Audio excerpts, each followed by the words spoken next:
Hi everyone and welcome back to Geordie Pride, Voices from the North East. On this episode we sit down with football writer Mark Carruthers, who shares his deep-rooted passion for North East football, from childhood memories on the terraces to a career spent covering everything from non-league games to the wider football scene. We also hear about Mark's personal experience of watching Newcastle United win the Carabao Cup at Wembley last month, how it made him feel and what it meant to the wider Geordie community. This chat's a celebration of football's spirit, pride and power in the North East, so whether you're black and white through and through or you simply love a good football story, this one is for you. So settle in, grab yourself a cuppa and enjoy our chat with Mark Carruthers.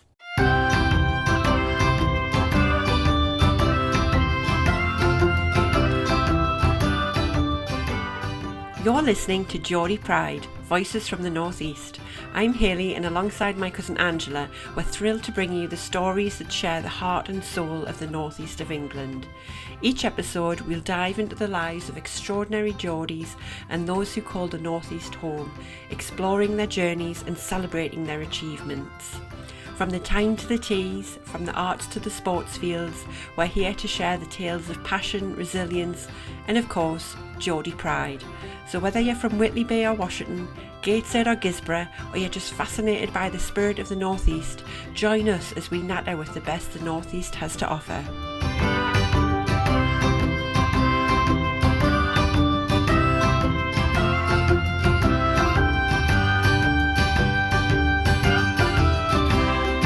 Hi Mark, welcome to Geordie Pride. Thank you so much for joining us today.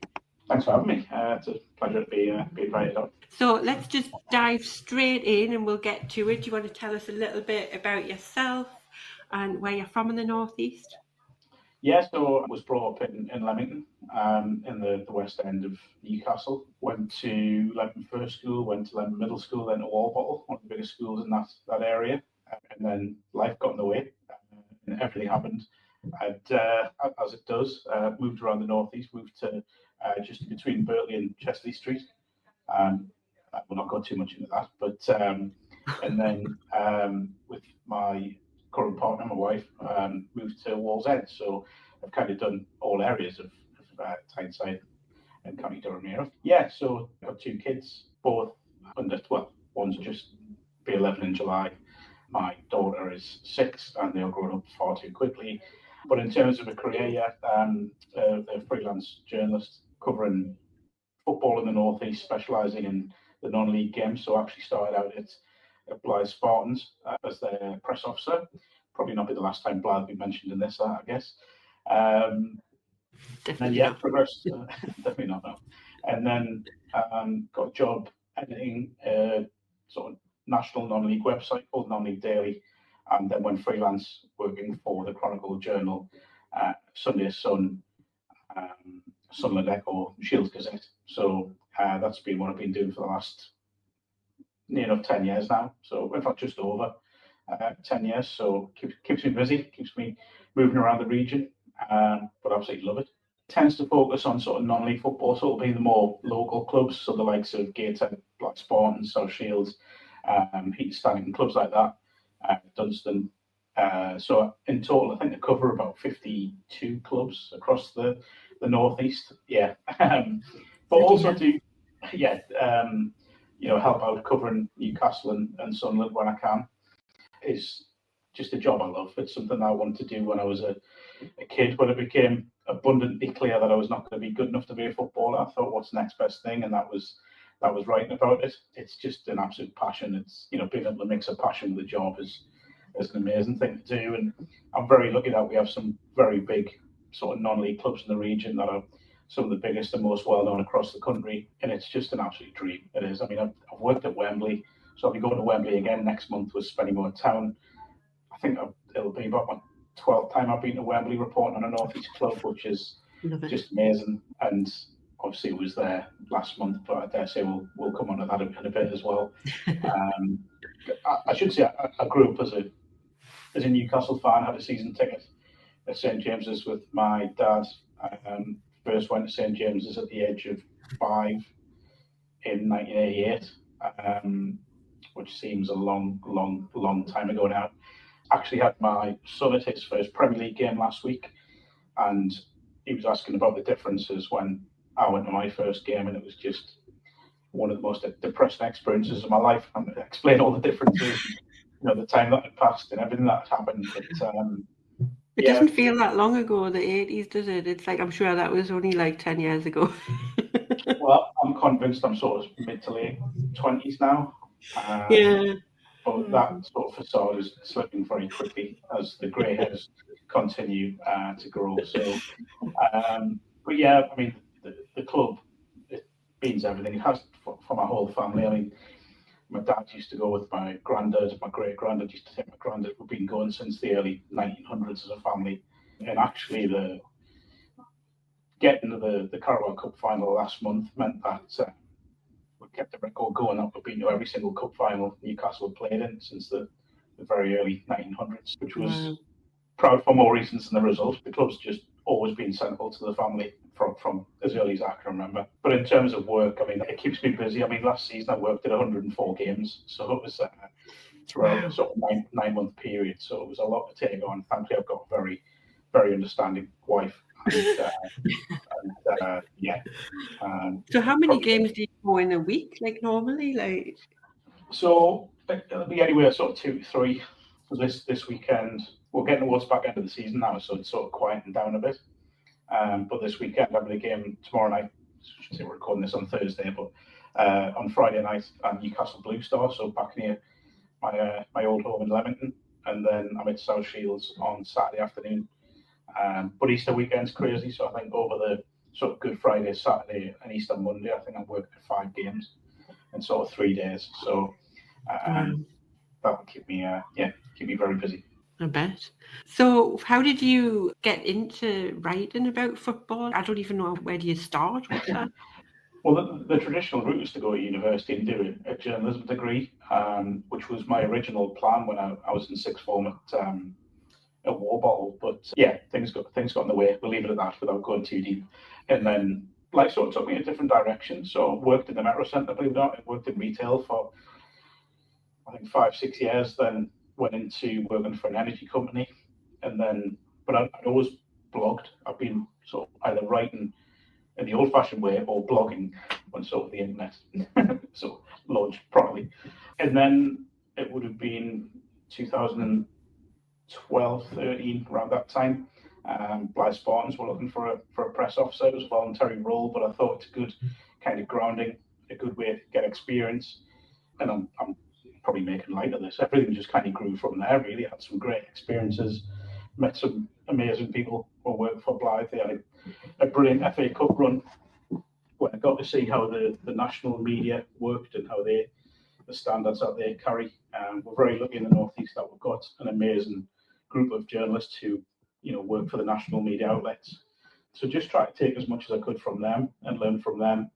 And then at the end of the FA Cup run, the editor of Non-League Daily was at one of our press conferences. He said, "Look, I'm stepping down next month. They're looking for someone local to step into the role. It's a professional role. It's it's a paid role. It's full-time work.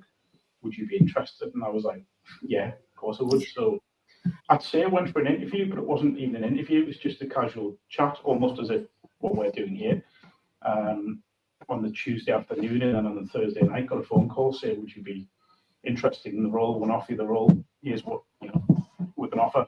And I don't think the words had come out of the mouth when I was like, "Yeah, absolutely." So handed my notice in on the Friday with the energy company that I was working for, and then started on the following 2 weeks' notice, and then started on the Monday, and everything kind of snowballed from there. But I've had some amazing experiences, stuff like worked on, I don't remember the made TV channels that when it was Made in Tiny Way used to be on. Virgin and stuff like that. But I worked on a show called Football Matters with Olivia Bernard, who played for Newcastle, and Julio Hawker played for Sunderland. One of my good friends, Andy Sixsmith, hosted it. He's now working for the Premier League, so it was a good ground. Andy's a great guy. We're actually meeting on the quayside for a drink next week, funny enough. So got to learn a lot more about the sort of that side of the media doing that. But just everything's just like I say, snowballed through them. It's sort of local journalists who the Chronicles non-league content's always been done by freelancers near enough, certainly for the last 10, 12 years. So they had a chat with me and said, would you be interested in taking on our non-league content? And that was followed by the Sunderland Echo as well. So work went very hectic within the space of about 12 months from, I wouldn't say a relaxed role, but from where I felt in control to all of a sudden having work coming out of my ears, which was interesting. But like I say, sometimes it doesn't even feel like work because of what I cover. It is, and there are times when it is a challenge, but most of the time I just think I'm sitting writing about football. If you told 10-year-old Mark that was happening, I would have been over the moon. So it's because you're enjoying it. Oh, absolutely. Yeah. And like I say, it's not without its challenges, and I think that without getting too deep into it, the rise of social media and everything that brings can be a kind of downfall at times, but largely I've escaped, I would say, a series. I don't want to say abuse because that's not right, but I haven't had too much stick, we'll say that, on social media. But it's going to come. You can't please everyone, and particularly when you're writing, opinion-based pieces, you are going to get stick because not everyone's going to agree with you. But that's why I kind of love my job. I can put opinions out there, and have interesting conversations. Is there any particular time, or maybe is it a person that you've interviewed that you've thought, oh, do you know what? I really enjoyed that. That was something that's going to stand out. That. Yeah. So I remember the first time I interviewed Alan Shearer was working for the TV show, and so jealous.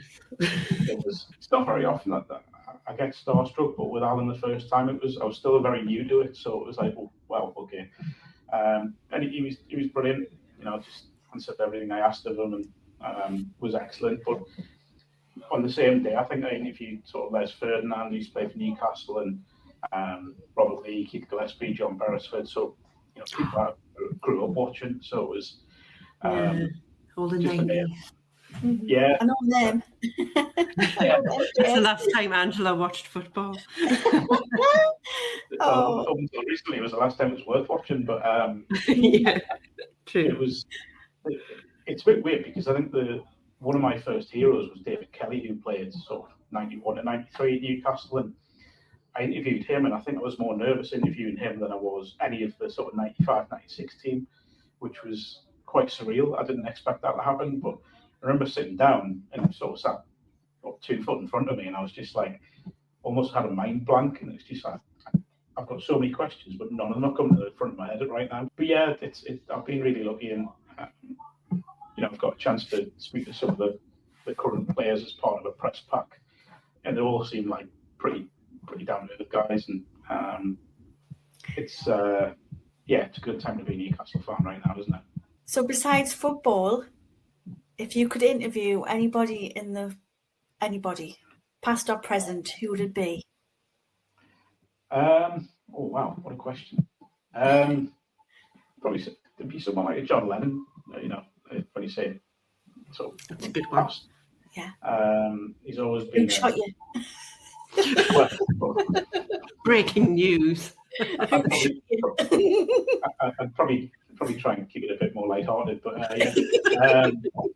but no, I think someone like him. I've always been fascinated by Brian Cox. I've always been a bit of a space geek when I was growing up, so I think to sit down with Brian Cox would be amazing. I thought you meant Brian Cox, the actor, for a second. The actor, to be honest. Man. Yeah, I'd be happy with that one as well, to be fair. But you could have a good conversation with Brian Cox, the spaceman, though, like all about the universe and is there life out there, and God, I'd get lost in that conversation. It's a really boring answer because it's quite predictable, but I think someone like Stephen Fry, just because I find him fascinating, like how intelligent he is, and so I think I'm also borderline going on my 5 dinner party guests. That's all. Yeah. Well, I was going to say that because he Stephen Fry's on my dinner party list. I think he's on everyone's, isn't he? Because he's just such a fascinating guy. But yeah, just it would have to be someone I could sit down with and have an in-depth conversation and make the most of it. Again, you said not in football, but I think like Sir Bobby Robson, Kevin Keegan. I've met both of them, but never done a sit-down interview with them. Got amazing experience of introducing my dad to Kevin Keegan was quite emotional. We were at a fundraising dinner, and yeah, seeing my dad's face when he came over and we had a chat with him was just brilliant. So my dad used to work at Vickers on Scotswood Road, and he ended up working in Germany because of that. And obviously Kevin played in Germany at the time, so I got kind of put to the side in this interview as they talk about life in Germany for about half an hour. Yeah, it was a bit surreal, that, but it was a great experience. We kind of knew, because me and Haley are related, we're cousins. Yeah. So because we're both from Ashington, we know the Milburns. Oh, so yes. So Jackie Milburn, the Charltons. So yeah, no, that was because they used to playing football, didn't they, in the back lane together? Yeah, they were family friends of our family. So it was. And did I tell the story about Mary, Angela, already? No. Because my mum died when I was young, so my dad got a partner that he's been with for many years now. And about 5 years ago, she told me this story, and I was absolutely amazed, and she just couldn't quite grasp why I was open mouthed. She told me one day that on the day that we won the World Cup, she was babysitting Jack Charlton's children. Okay. And I was just like, my mouth dropped, and I was like, "Are you kidding me?" And she was like, "No," just didn't understand why I was like, "That's amazing." It's like you were babysitting these kids when he was winning the World Cup. Like that's fabulous. I mean, I sort of grew up listening to my granddad tell me stories about sort of Jackie Milburn. Really, was his era, and then my dad would have only been about 8 when England won the World Cup, so it was probably just as he was getting into football. Grew up on tales of those heroes of theirs. But that's amazing. What a story. Well, I've got a funny Kevin Keegan story as well, actually. So my husband, he went for a job interview with the company, and the guy heard he was from the northeast, and he was like, "Oh, what team do you support, mate?" And he's like, "Oh, Newcastle." And he's like, "Oh, tell you what." And then he rang someone, and then and got him into the call, and it was Kevin Keegan. So Kevin Keegan joined my husband's job interview. So my husband was just like, and then had a 10-minute chat with Kevin Keegan in this interview, and he ended up getting the job anyway, which is fabulous. But I was like, what a story to be able to say that I was having a job interview and just Kevin Keegan joined in. Absolutely love it. That wasn't intentional. The love it thing wasn't intentional, by the way. Kevin's obviously famous for, but yeah, no, that's great. Really cute. So we talked a little bit about we alluded to it earlier about the Carabao Cup. Should we talk a little bit about that? Because you were, as you said, lucky enough to be there.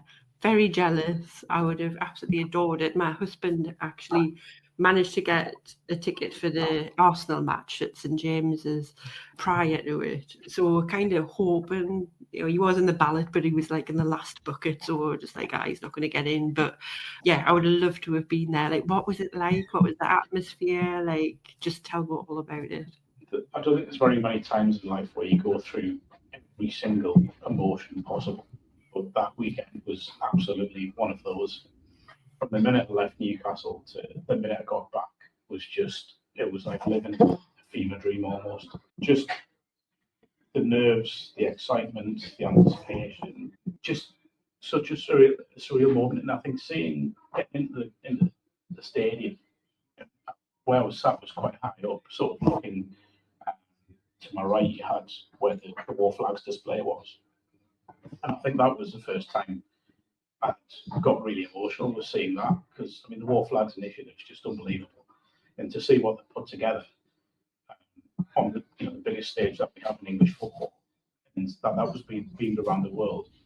I really believe it was a big part of what happened on the pitch, because you could see the players were like almost in all the supporters were. So it was just a remarkable day, and from the very first minute, but from early on in the game, I went from being completely convinced Liverpool were going to win to, do you know what, I think we're going to do this, because you could tell from, I'd say about 10 minutes in, that Newcastle, because they wanted it more, but certainly seemed more on the game than Liverpool were.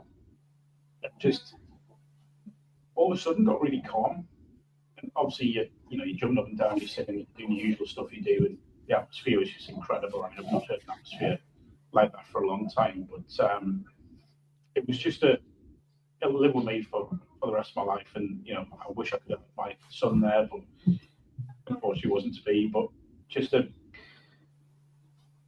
think the biggest thing I can tell you is that at full time, so, and I hate this sort of thing, but I did it myself. I was guilty of it. I'm going to get a video of the full time whistle blown because I want to have it there so I can go back and look at it instead of sort of replaying it in my mind.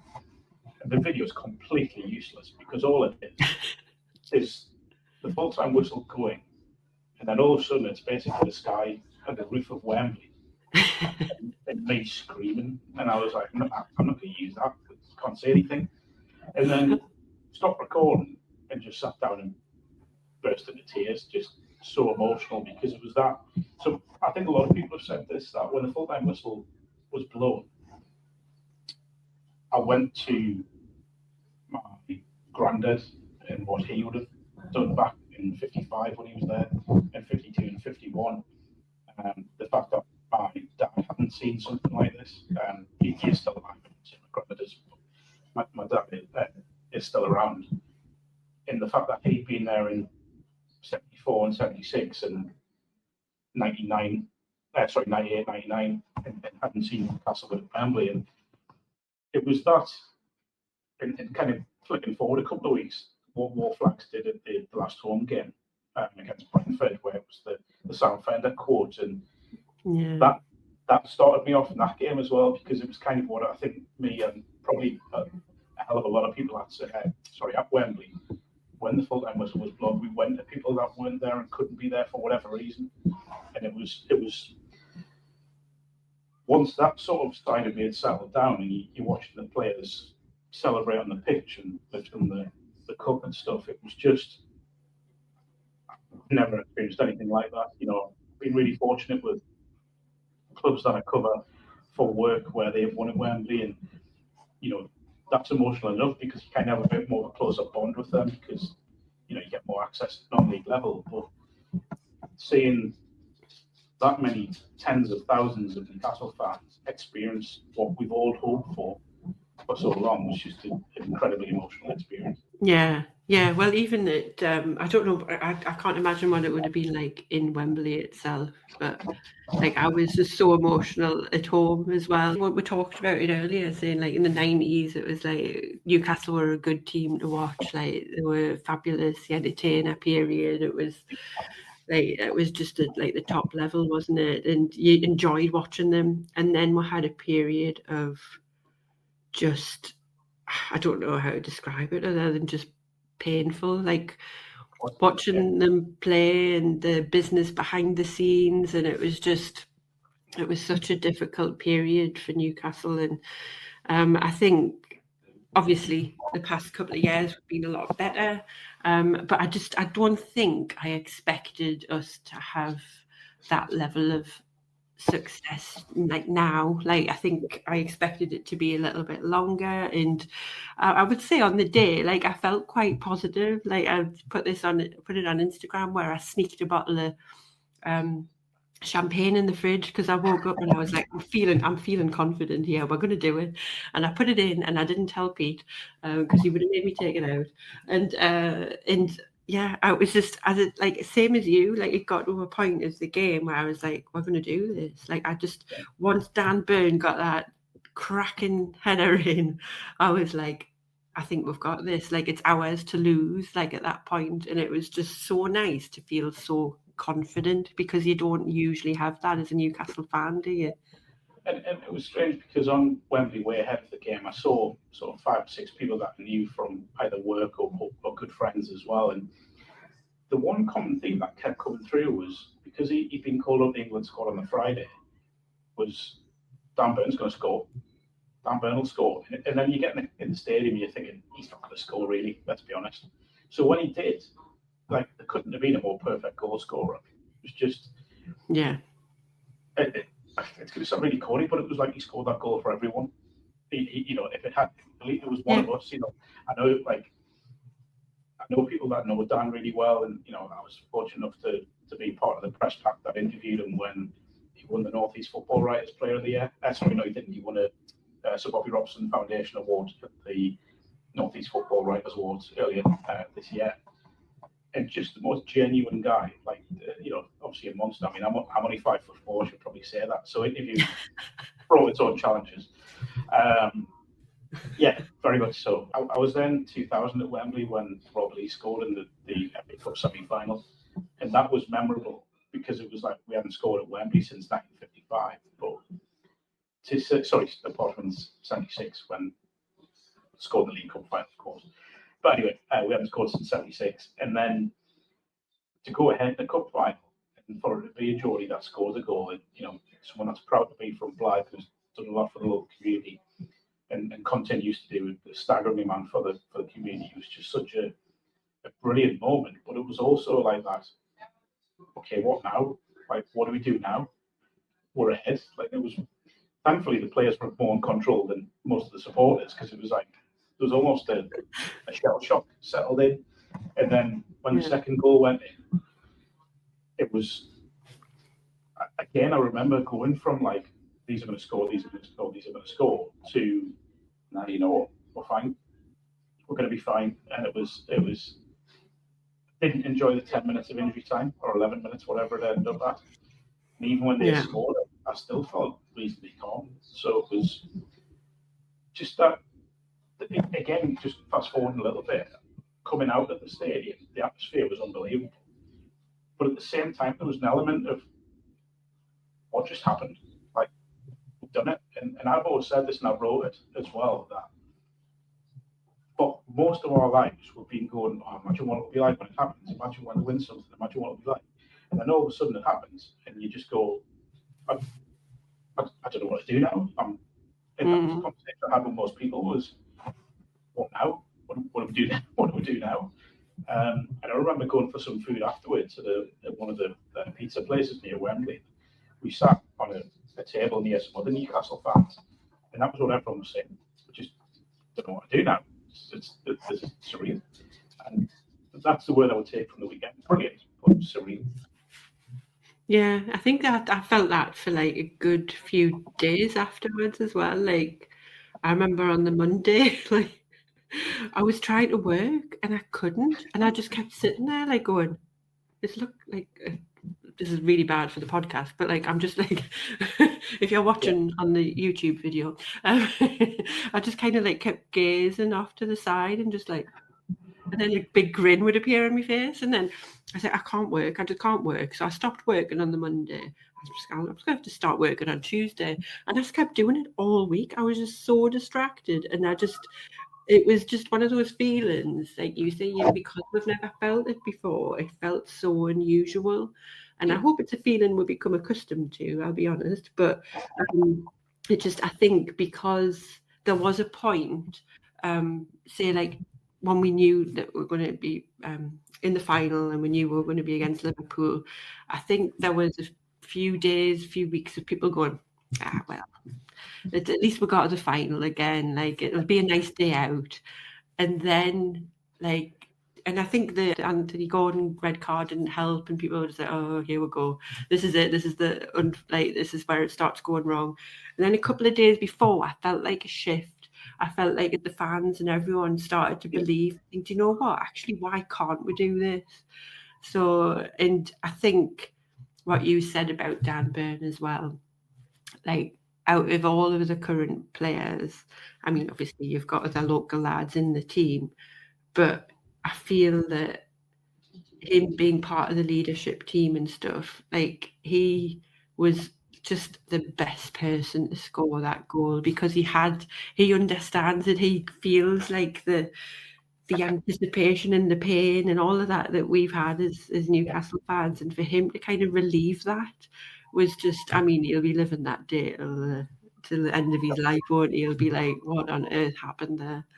And rightly so. I think the funny thing is that I think as Geordies we're seen as kind of naturally optimistic, but when it comes to the football club, we kind of learned to be pessimistic Yeah. and always think the worst. But I think, sometimes when it is optimism, it's completely blind optimism, where you just go, yeah, we'll be all right. We'll do something here. But I agree with what you said there. So the week before the game, I was working loads, and the more and more I wrote about what was coming, the more I thought, you know what, I think we're going to do this. And that was even on the morning of the game. From the minute I woke up, and I worked on the morning before, I was fortunate that I stayed about a 5-minute walk from Wembley. And from the minute I finished work and logged off, and then walked around to Wembley and saw that it was every fan you saw was a Newcastle fan. I'm not just saying that. What Liverpool fans didn't seem to turn up until later, and even if they did, it was in small patches rather than these sort of hundreds and thousands of Newcastle fans just everywhere. And the more that happened, the more I thought we can't be let down again. We can't be, because it felt as if it was our time. And what's annoyed me since is the little bit of criticism, I'd say a lot of criticism, Newcastle have had for over celebrating. And it's like, we've been waiting 70 years. Yeah. I'm sorry, but if you can't celebrate something like that, what can you celebrate? And I think this is going to happen a lot with Newcastle in the next few years, when they go on to win other stuff, or if they go on to win other stuff, because they'll become the only club where it's only the Carabao Cup, or it's only the FA Cup, or it's only this, it's only that. It's never celebrate, because it's something that you achieved, and it was something that hadn't been achieved for a long time. Yeah, that riled me up. I completely agree. But I think it was like Jamie O'Hara on someone TalkSpot went on a right rampage, didn't he? And it was just like, just give it a rest. Like, honestly, like we could have won absolutely anything, and we would have celebrated in exactly the same way, no matter what cup it was. It was a moment in time that, as a region, we'd been waiting for. And yeah, and actually, that's a question for you, because I think I saw a quote or an interview with Dan Burn, and he was talking about the reaction and the parade and everything like that. And they said, if there is another one, it won't be quite like that. What do you think? Like, because I thought to myself, but will it? Like, I don't know. I think we could probably celebrate just as hard for another one. Like, I think there'll be a slightly different feel to it, but I don't know. Like, what do you think? I think because it was the first, there'll be that there'll always be that special feel about it. But I think, if it's the first FA Cup to win since 1955, that's amazing, because I grew up watching FA Cup finals, and it was always a big day, and it still remains for me. And I kind of see the other side of it now, covering non-league, because I see what it means to clubs at the level I work at most of the time. If it was the Premier League, it would be the first time Newcastle have won a top flight title since 1927. So that's going to be special. If it's the Champions League or European competition, it'll be the first one since 1969. So I don't think we're at that stage yet where it'll be just taken as read, or it'll not be celebrated as much. I think it'll be, for at least the next, how long, I couldn't say how long it'll be, but I think it'll still remain special until for a long time to come. But yeah, I mean, the comments that have come largely from the Southern press doesn't surprise me at all, particularly the kind of outlet you mentioned before, because it is just a clickbait radio station. That's what they use for. Simple as that. It's used to get reaction, and what was said got the reaction that they wanted. So I think you've always got to be a little bit wary of that. It's something that gets thrown in the media a lot now, is, it's clickbait. Well, yeah, because there's kind of argument that you have to do a bit of clickbait because you need people on your website for various reasons. Yes. But of course, too deep into that. But with that one, it just felt so raw and so unashamed that it was almost just a bit personal. So I think that's why it got the reaction it did. And it's just no need for it, really. Just let's enjoy ourselves. It's what we do best. Yeah, I agree. And just let us celebrate how we bloody want to. Just shut up. When you were away, Mark, down at Wembley, did the Geordies do were proud? Were the good lads and lasses when they were there?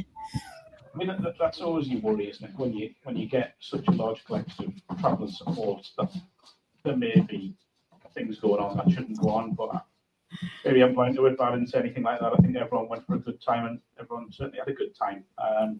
I got down to Wembley on the Saturday at about 7 o'clock, 8 o'clock, and went into Covent Garden, which was an experience. Never seen so many bottles and cans lying around on the floor, but it all got tidied up, which was great. Everyone was just enjoying themselves, and it was quite funny watching locals. I thought, I wonder if there's anyone, a couple from down south that aren't into football, that have planned a date night in Covent Garden that night.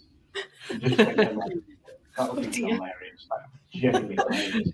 And there were couples walking around, and you could see a few of them getting a bit snippy, but only because clearly the night had been ruined by about 10,000 Geordies in such a small space. But the atmosphere was overwhelmingly positive throughout the weekend. I didn't see any problems, and people just enjoyed themselves. I think after, like you said, I mean, it's funny what you were saying before about the difficult period the clubs had, because I was trying to put it in sort of in a balanced aspect, because like I've reported on clubs that have gone under. I think that's real trouble, whereas Newcastle have never really been under that threat. But the one thing they have been devoid of for times in the past sort of 13, 14, 15 years is a bit of hope. And I think that's now back. And whatever you think of the current ownership situation, I don't think it should be put on fans to make that decision. They just want to love the football club and love the players and the manager. And they certainly did that weekend. Yeah, I agree. I mean, it's a difficult topic, isn't it? But it's something that it has given us hope that we haven't had for so long. So do you think that now we've had this hope and now we've had a cup win, do you think there'll be more? Do you think we'll have more success in the next few years? I think there's been across the club, there's been a big mental barrier broken down by it, because it was always that, he's haven't won anything, he's haven't done this, he haven't done that. Now all of a sudden, and again, it will be thrown at them, it is just the Carabao Cup, but I always go back to Jose Mourinho said the Carling Cup as it was back then. I think that was his biggest trophy that he won at Chelsea, and then he went on to win the Premier League, FA Cup, and same with Jurgen Klopp when he was talking about his last trophy at Liverpool was the Carabao Cup last season, and he got a lot of stick for that. It's only the Carabao Cup, and he's like, the people that are saying that, the people that haven't won it. So it's like, I get it, but I do think now they've got over the line, they will know how on the pitch and off the pitch, they'll know how to deal with situations like that in the past. There'll be more of a learning curve as well when it's in sort of, if it's a Premier League title race, they will, I don't think they'll go and do it straight away. They'll have to learn how to get over the line in the title race in the same way, Man City have done in the past when all their money came in, or how Liverpool took 30 odd years of falling short and then won the Premier League title sort of during COVID. So it's really, it feels like a big mental block has been cleared, and it's not going to be easy because there's a lot of good teams around and a lot of money flying around, obviously at the top end of the game now. But I think they're in a far better mental state to go and attack other competitions now. Yeah, I hope so. I think you, like you say, that they've got good. Well, obviously they've got good players, and hopefully this summer we might bring some more in.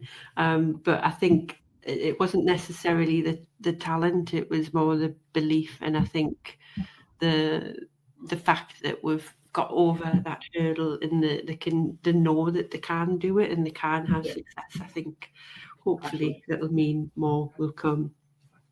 Absolutely, the guys the players on the pitch and Eddie and his staff are like the legends now. They're the ones that broke this long wait, and that can only give them more confidence in their ability and the methods that they've got in place. And this has to be a start point. It can't be the end of it. It's got to be the start of hopefully a brighter future for the club, no matter what happens over the coming years. What do you think is actually, like, just thinking about football culture like as a whole in the Northeast, what do you think it is that makes it so special? Because I think it feels very much like it's ingrained in our DNA, really, isn't it? There's some parts of the country that it's not, but in the Northeast it feels as though it is. Obviously you see a lot of the clubs outside of Newcastle as well. What do you think it is that brings that about?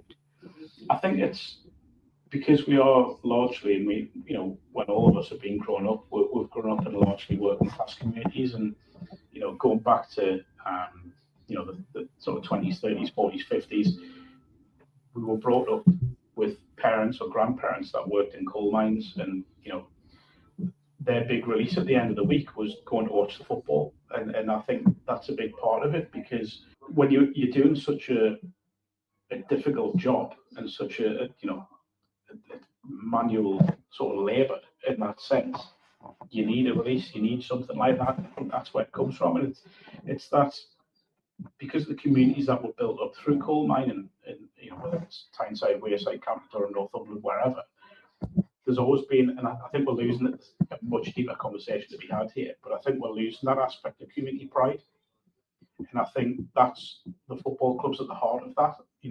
We love, we're proud of what our football clubs do.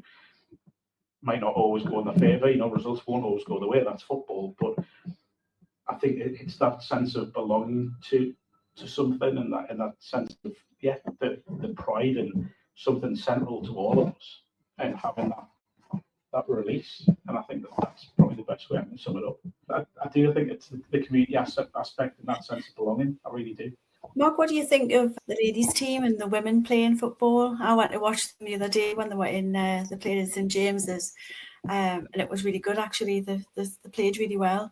For far too long, the Newcastle United women's team has been undervalued by, and I'm going to name him, but the previous owner and his regime. There was a point not that long ago when the players were actually paying subs to play for Newcastle United, but now they've been brought in under the umbrella officially. They're being run properly. They've got they're a full-time professional team, which is very rare in the Championship. They were full-time in the division that they've just won, or they won last season. Things are being done properly, and when you look at the crowd for the Sunderland game, 37,000 is incredible. I honestly think there will be a point at some point in the future where they will sell out St James's. I think that's the way it's heading. I think we'll see a 52,000 capacity crowd for a women's game. And I think when you look at Becky Langley, they've got a great manager there, someone that knows the game inside out. They're obviously being financially backed by the owners and the leadership group at Newcastle. I believe Eddie's got a good relationship with Becky Langley, and they discuss things quite often.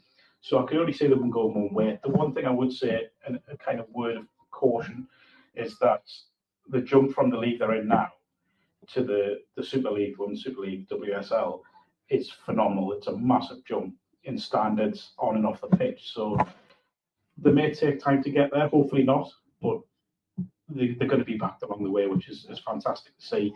To bring it back down to a personal level, so my daughter, I was saying, she's a 6-year-old, she came out of school. I picked her up when I got back from Wembley on the Monday, and she came out of school, and the first thing, she's not showing any interest in football, even though my son's crazy about it. Obviously, I do it for work, and it's been a passion of mine. And the first thing she said is, our teachers just let us watch the highlights from the cup final. And she was like, I want a Newcastle United t-shirt with my name and age on the back. And she's now doing football lessons on a Thursday night, so she's been tonight to do them. And she wants to go to one of the women's games, which is amazing. So I think when we talk about the impact that men and women that play for the football club have, that just sums it up for me. Yeah, I think that's such a lovely representation of it, isn't it? Because it's like, yeah, I think so many people probably lost interest in Newcastle for so many years with all of the stuff going on, and the women's team wouldn't even get a mention, whereas the last, say, I don't know how long has it been, like 4 years or something, I can't remember, but like it's put a spotlight on regional football again, and that's only a positive in my eyes. I mean, I've got friends who their daughters are absolutely football mad. My eldest, like, she loves watching it. Like, she doesn't play it, but some of my friends' children, they play in local teams and stuff, and it's just such a big thing now, and it's nice to have that back, because I think there was this level of pride and just I suppose, genuine interest that just dissipated for a little while, and it's coming back, and it's nice to see it in our children now. And it just, I hope it improves. Well, we talk about Community Pride tomorrow. Well, on Friday after recording this, is the last day of term before Easter, and the school that my son and daughter go to, they do at the end of, towards the last day before Christmas, last day before the end of term, and the school year as a whole, the last day before the Easter term. Easter holidays start. They always do a thing called Songs on the Yard, where they finish early, and all the whole school will be stood there singing in this sort of auditorium thing they've got. And tomorrow they're doing, but a lot of them are sort of Newcastle United songs or terrace chants, or so my daughter came in before, and I'll share the video with you, singing the Bladen Races, and did it perfect. So I managed to record it to send to my mum and dad. So I'm looking forward to that tomorrow. That'll be nice. You can teach her the Dan Byrne chant. Get it start that. She already knows that. Yeah, I think that may well be in it. Honestly. So it's a really the dance going. Yeah, my son can do that. Got a video of him doing that. I can't dance, no matter how much I drink. I can't dance, but no, she. I think that kind of indicates that wouldn't have happened without the Carabao Cup final win. So I think that when we talk about a lasting impact, that's a kind of short, sharp hit of it straight away. The only positives I've seen so far, and I just hope it continues. I really do. Touching on the other teams again, and I'm very aware that we've focused a lot on Newcastle this chat, but are there any lesser known clubs or grounds that you think deserve more attention in the media? The non-league game as a whole, everyone's going to have their favourite clubs that they like visiting for whatever reason, whether it's a local one in the community or whatever. But the non-league scene as a whole, I think, when we look at where football is at the top end of the game, there's a big distance between players and supporters, and that's only got worse over the last sort of 20 years, I would say. And I look at non-league, and it's a really cliche thing to say, and I apologise for that, but you can't literally go to a player at the end of the game, or a manager or a chairman, and have a conversation with them. It's kind of how I remember football being when I first got into it, when I was 5, 6, 7, 8 year old. It's such a, these are lads largely who are working class. They go to work through the week. They train twice a week. They don't get paid extortionate amounts of money. They play because they love it. I'm not going to lie, there are clubs that pay a lot of money for part-time players, but they do it because they love it. And it's such an all-inclusive environment where, if you go along and pay whatever it'll be, £5, £10, £15, whatever it is to get in, that every penny of that will go back into the club and will help that club. So you're always going to be appreciated. So I always use them as an example, and it's purely because they're quite close to where I live. We've got a club like Heaton Stannington, who are, they're based 3 miles away from St James's Park. Yet their crowds have gone up and up and up. And, they had a crowd a couple of seasons ago. I know compared to Newcastle, this won't sound a lot, but they had a crowd of 2,300 in a reasonably small ground, which is amazing. So they're such a great club and a great example of what can be done when the community gets behind our non-league clubs.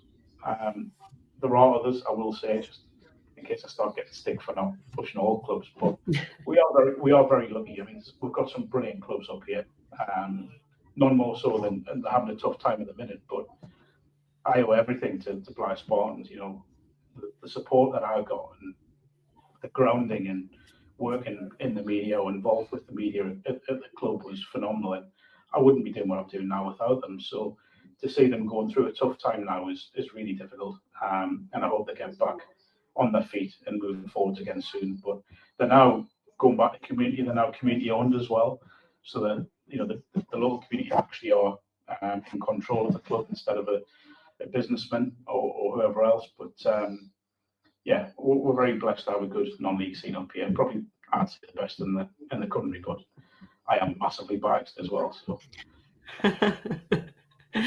possibly, but I'm going to take your word for it, because I take my son to games with me, and the welcome he gets from players and managers and supporters is phenomenal. So he started doing little post-match interviews with players and managers because he wants to at the moment he's only 10, but he said that he would like to become a journalist. And the worrying thing is that he's actually very good at it. So I think, he will. I keep telling him jokingly, sort of, that in about 10 years' time he could have my job and I'll live off him for the rest of my life. Hell yeah. That's why we have kids, isn't it? Well, exactly. So that's the long-term plan. But it's just it's an honour to cover the non-league scene and to try and give as much of a voice to clubs as I can and try and get more and more coverage in the the Chronicle on Sunday, Sunderland Echo, Shield, they're all brilliant with the non-league coverage. I also write for the national non-league paper, trying to get as much North East coverage in there as I can. There's always something to talk about. And it's, as I say, it keeps us busy, keeps me out of trouble, as the missus would say. Fabulous. Should we move on to the quick fire questions now, Angela? Yeah, do you want me to go first? Go on then. I feel nervous about it. Got some really hard ones for you. Let's have a look. Favourite current football player? Oh, it seems very easy to say Dan Burn, doesn't it? But I would say Bruno. I think just an incredible person, incredible human being. And for all that he's competitive on the pitch and he can have his darker side in terms of on the pitch, just a genuine, lovely person off it, and someone that's just absolutely got what a football club means to the fans and seems to have taken it to his heart as well. Out of all of the people who've come into the club in the past 4 years or so, he feels like the one that's become a Geordie. Feels like he's embodied the region and the club, hasn't he? Yeah, absolutely. And I think that's why, no matter what happens with him in the future, he'll just always be loved here. Absolutely loved. Yeah, I think so. I've actually thought of a new one that's not on my list, so I'm going to sneak that one in, Angela. Oh, go on then. Out of the current Newcastle squad, which one would you think is probably the most undervalued? It's a hard one, isn't it? It's a really difficult question because I think there are some that probably don't get the credit they deserve because they're not the Brunos or the Isaacs or the Gordons. But I think the easiest one to say is probably Jacob Murphy because I don't think people realise how good he's been this season, and he's in a position where Newcastle need to strengthen. And I think they will strengthen in the summer. But when you look at what he's done this season, it's been incredible. And his attitude is unbelievable. Speaking to people around the club that I know, they say he's one of the hardest trainers and just seems like, again, and they could probably say this about a lot of them, just a genuinely nice guy. I love Jacob Murphy. He's probably like him and Dan Burn. I just love them to bits. And I think I saw a stat. I think they've talked about it on Monday Night Football when they said he's third behind Mo Salah and Isak, isn't he, for goal contributions this season? But I think he's just been since December as well, which is it's just absolutely amazing. For being someone who you would class as a squad player a couple of years ago, from going from that to this, it's just amazing. Just incredible. And he was probably one of the ones that people thought when the takeover happened would be moved on and wouldn't be what he is now, but he's become, I'd argue, one of the most important players in the squad because of what he brings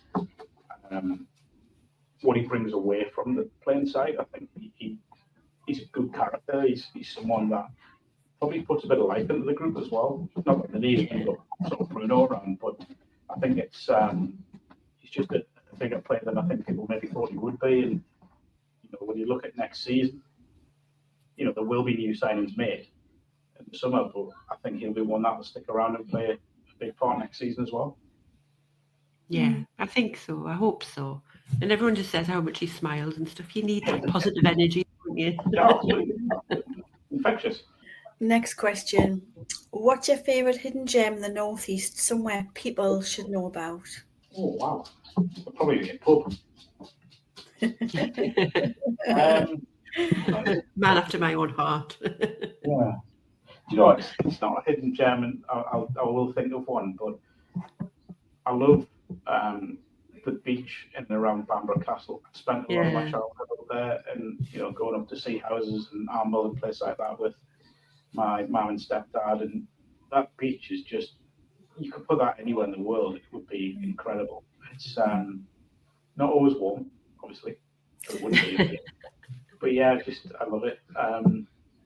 In terms of a pub, I'm never sure where it is. It's not the one in town, I will say that.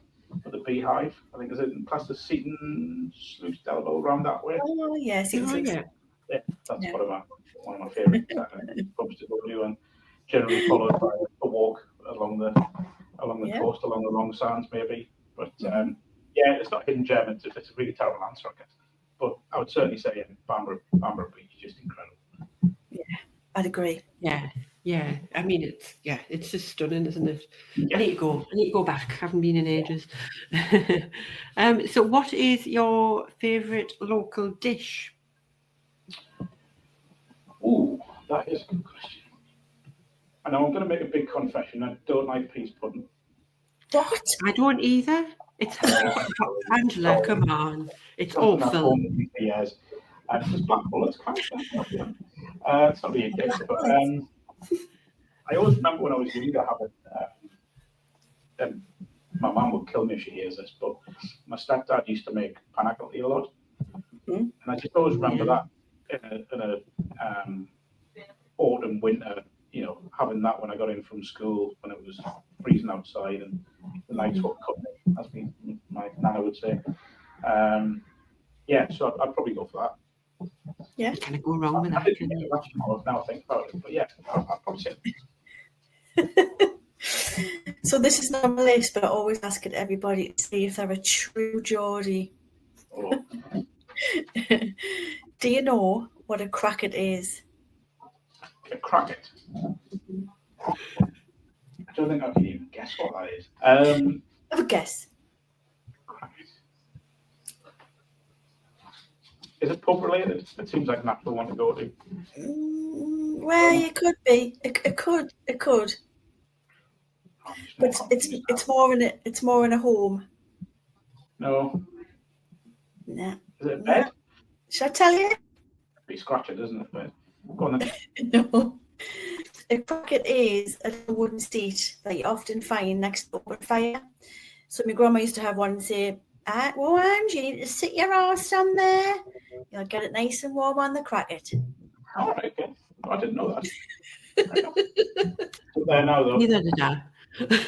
That's all right. Every day is a learning day. So, we're nearly there. What is your go-to Greg's order?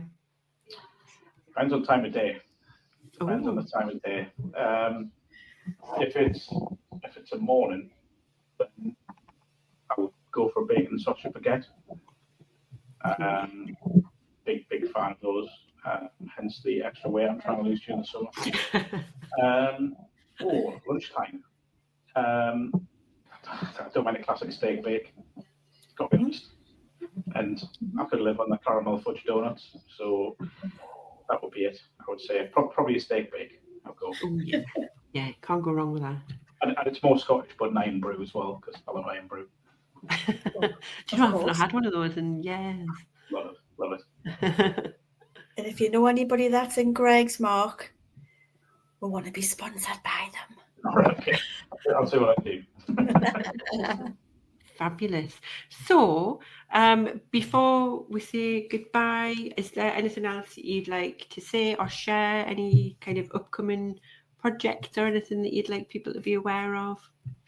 No, what I will do is I'll say, so I'm an ambassador for a North East mental health charity called If You Can Share Foundation. It's based in just outside of Chesley Street.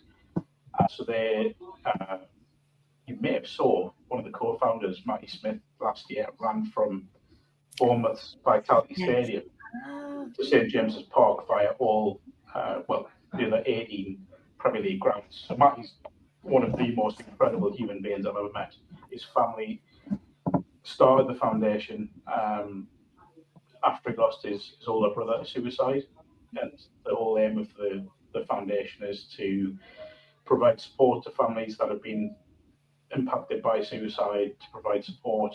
They also work with football clubs, sports clubs, youth clubs, businesses to provide sort of well-being sessions.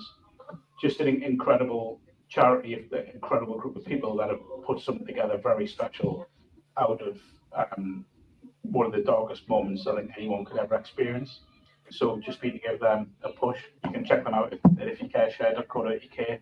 They're on social media. You've probably seen them on mine at ifyoucareshare, and the U is with a U as well, not the word you. So I'm very proud. I've been an ambassador now for I think it's over 7 years. I think this might be my commitment to doing this, But me and Matthew did discuss. I don't know what I'm doing this. Me and Matthew did discuss the possibility of doing the 3 Peaks next year for the foundation. Yeah. But I've done it before. When I was. Well, I know. Well, I did it back in 2013, I think it was. Did it for Parkinson's UK. My grandfather, he had Parkinson's before he passed away in 1993. And I did it back then when I was probably about 2 stone lighter and certainly a lot younger. But yeah, no, I think that's it. Just committed to it now, haven't I? I'll have to ring. You have. So it's in the public domain now. It is. That could be and maybe we could have him on. We could maybe have him on the show as well. 100%, Mark, you'll come on. 100%, I love it. I would love to chat about that. One of the most inspirational guys I've ever met. He's a bit younger than me, and he's just been through so much in life, but has such an amazing view of everything. Is so positive, and nothing's ever too much. Just a great human being, and it's a genuine honour to be his friend. And but the last time we were out together, it wasn't so much an honour then, but yeah, we spent about 10 hours in the stack, but the less said about that was better. But no, he's just a great person, and I've got no doubt he would come on and speak to you and tell you everything about the foundation in far better terms than I can. Yeah, I would love that, and yeah, well, I'll add the link to that foundation as well in the show notes, and yeah, we can pop your handles in there as well, Mark, for people who want to come along and check you out as well. So fabulous! Thank you so much for taking a good chunk of your evening out to chat to me and Angela tonight. We've really enjoyed it, and yeah, I appreciate it so much. Thank you. Thanks for having me. Thank you, Mark. Thank you.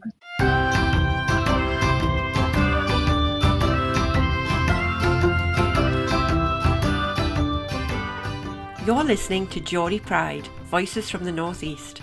I'm Hayley, and alongside my cousin Angela, we're thrilled to bring you the stories that share the heart and soul of the North East of England. Each episode, we'll dive into the lives of extraordinary Geordies and those who call the North East home, exploring their journeys and celebrating their achievements. From the time to the teas, from the arts to the sports fields, we're here to share the tales of passion, resilience, and of course, Geordie pride. So whether you're from Whitley Bay or Washington, Gateshead or Gisborough, or you're just fascinated by the spirit of the North East, join us as we natter with the best the North East has to offer.